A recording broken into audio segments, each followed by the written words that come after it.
Caitlin Clark is driving the WNBA insane. It's to the point that she may need to step away from the WNBA, have a billionaire come in that has the money to prove a point, and say, Caitlin, I'll pay you $50 million just to see if the WNBA can make it without you. Let's go create a complete different league and expose the hell out of the WNBA just to embarrass this Angel Reese girl that Jameel Hill just said she could go down as a Michael Jordan of WNBA. Yeah. And what Players and the media, who treated Caitlin Clark like an enemy for 2 seasons, just blamed her for the WNBA CBA failure.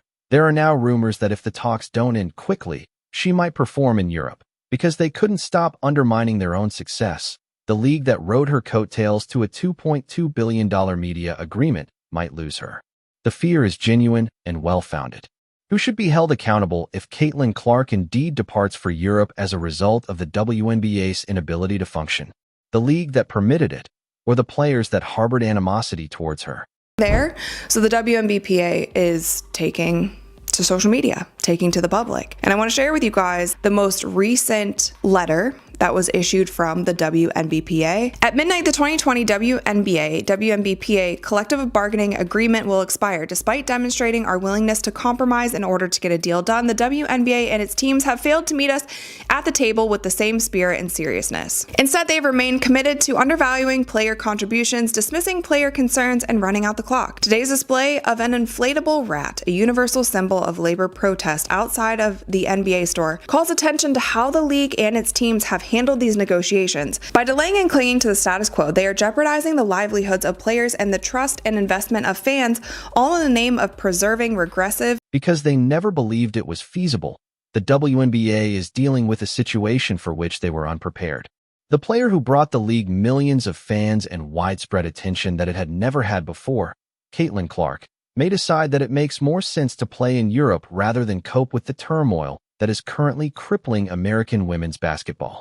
Everyone whose livelihood depends on the WNBA's survival should be terrified by that potential, which has sent shockwaves through league headquarters.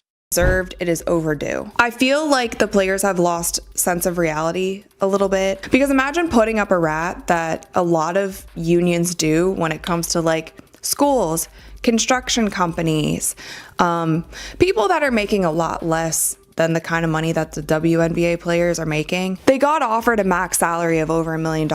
Their max salary last year was $250,000, and now it's over $1 million. And then on top of that, the average salary is around $500,000. And then you're putting a rat out in public display. I don't know. I feel like you've lost sense of reality a little bit. That's not the real world. The real world does not want to hear constantly about millionaires' problems. Let's find out what's truly going on. The discussions for the CBA have entirely collapsed. Without a consensus, the deadline passed. Players are being held accountable for making unreasonable demands. Owners are being accused by the union of undervaluing contributions. Because no one knows what the salary cap structure will be, free agency is in limbo. Amidst this turmoil, a few players and members of the media chose to blame Caitlin Clark for the breakdown of negotiations. It could turn out to be the biggest strategic error in league history. People were saying, hey, this could be Caitlin Clark's fault. And before I just flipped and lost my mind, I had to sit and think about it. And you know what, Caitlin Clark, this is all happening and it's your fault. You're the reason, your greatness, your star power, you are the reason for there being no 2026 WNBA season as of now. Because had you not been such a great player and a big star, these women wouldn't be demanding all of the stuff that they're demanding right now. So yeah, I guess technically it is your fault, I guess. You're too big of a star. In just one season, Clark attracted more attention to the WNBA than it had received in the 10 years prior. Millions of people regularly watched her games. Everywhere the Fever performed, arenas sold out. In league history, her jersey ended up being the best-selling item. Because of the increase in viewership she brought about, television networks paid $2.2 billion for the broadcasting rights. Her influence on popular interest is directly responsible for all of the league's financial gains. And how did seasoned players react with animosity, envy, and persistently inappropriate physical play? Flamboyant birds that, to anyone else, would have received a different call. Veterans complained that she made too much money while also making remarks about preferential treatment. The cognitive dissonance was astounding. They resented her for being the source of the financial advantages her fame brought about, even though they craved those advantages. That the WNBA has hostile players, bro. We all witnessed it during the 2025 and 24 season. These players pretty much hate Caitlin Clark with a passion. And I'm here to tell you right now, the hate is growing even stronger because many people in the Players Association and people in the media is blaming Caitlin Clark for potentially being the one holding out when it comes to the CBA not getting done. Now, the players had a chance to go on a strike. Now that the CBA negotiations have broken down, Clark is being accused of perhaps holding things up. The reasoning is completely nonsensical. She hasn't been making demands in public. She hasn't made any threats to leave. Despite the turmoil around her, she maintained her composure. However, when you need a villain to divert attention from your own shortcomings, facts are irrelevant. Thus, union leadership with blatant conflicts of interest avoids examination, while Clark is held accountable for labor discussions in which she is hardly involved.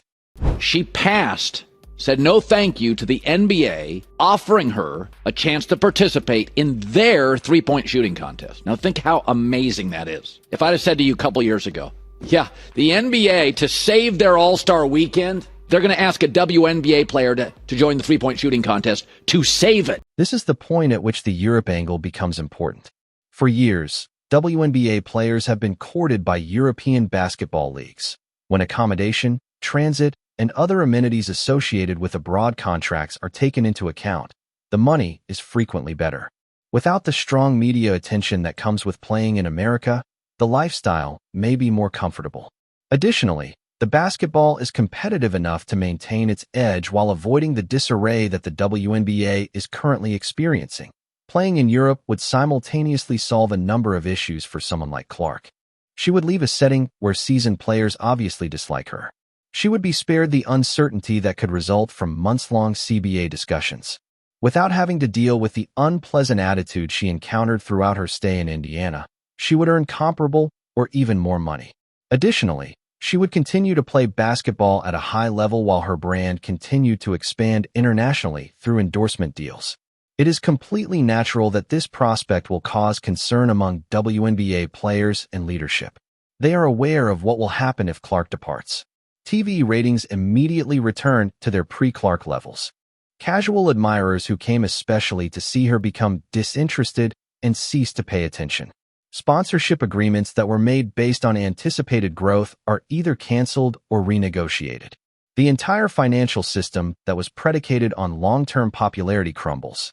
Clark's departure would reveal the true fragility of the WNBA's recent success. It wasn't organic growth based on teamwork.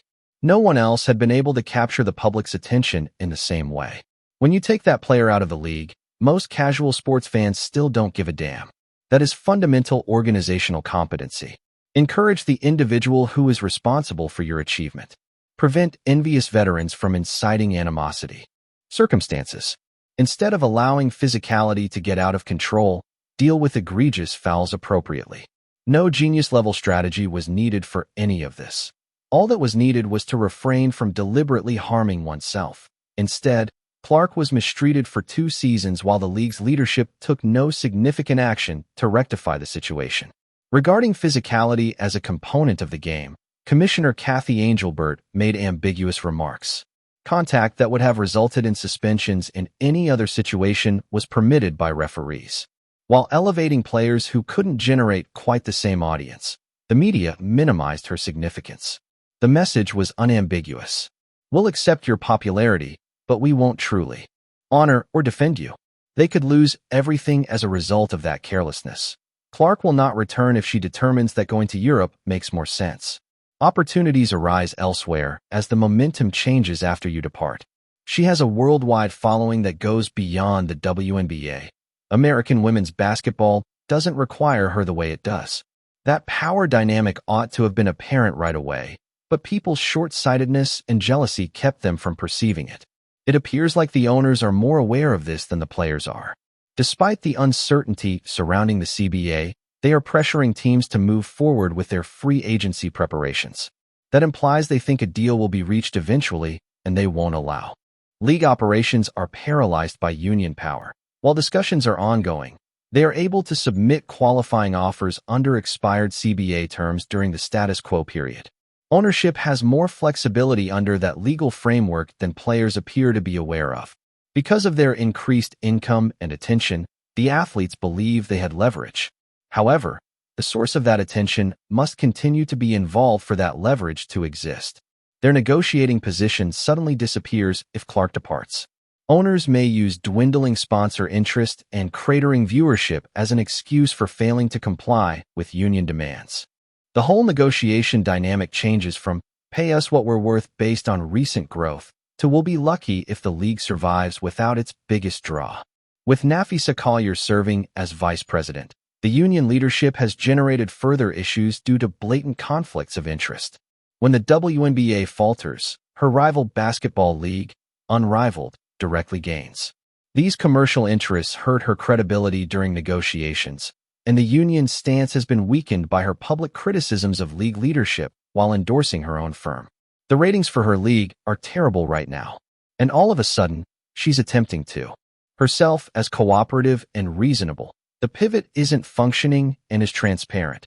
Everything that is wrong with this procedure is exemplified by Kelsey Mitchell's free agency scenario. She is among the top players in the league and, together with Clark, was essential to Indiana's success. Her future should be easy to figure out.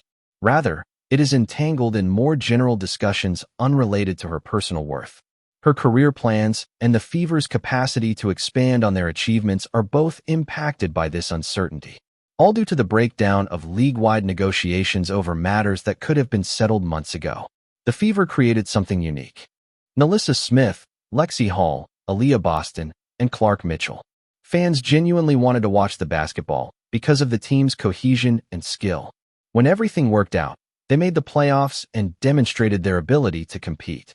With the team adding players and getting better, that momentum should continue throughout the upcoming season. Instead, people who ought to have been concentrating on development became sidetracked by trivial complaints and power battles, which is why everything is uncertain. It's the epitome of chopping off your nose to spite your face to blame Clark for CBA's failure. Negotiations are important because of her. Without her influence, we would be discussing little changes to current arrangements rather than substantial revenue sharing and pay raises. She is responsible for the financial expansion that makes player demands even somewhat feasible. When discussions break out, some players react by portraying her as the antagonist. It's astounding how short-sighted they are. The tweet speculating that Clark would indirectly lead to the WNBA's demise is no longer all that implausible. The league's business model fails if she departs for Europe and viewership declines. Television contracts are renegotiated at a lower price. Sponsors cut back on their commitments. Teams begin to lose money once more. Once the growth engine stops, the entire situation could soon spiral out of control.